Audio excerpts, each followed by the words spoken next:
بسم اللہ الرحمن الرحیم۔ السلام علیکم ورحمۃ اللہ وبرکاتہ۔ یہ کلمات ہر مسلمان پڑھیں گناہوں سے محفوظ رہنے کی دعا۔ اگر آپ چاہتے ہیں کہ ہم گناہوں سے محفوظ رہیں تو ہر مسلمان کو چاہیے کہ یہ دعا ضرور پڑھا کریں۔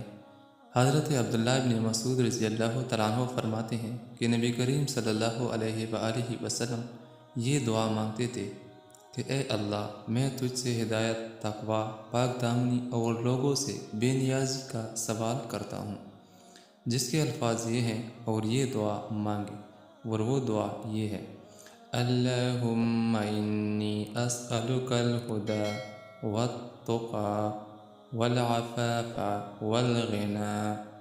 یہ دعا مانگا کریں، انشاءاللہ الرحمن گناہوں سے محفوظ رہو گے۔ اللہ تعالیٰ اس پہ عمل کرنے کی توفیق نصیب عطا فرمائے۔ آمین ثم آمین۔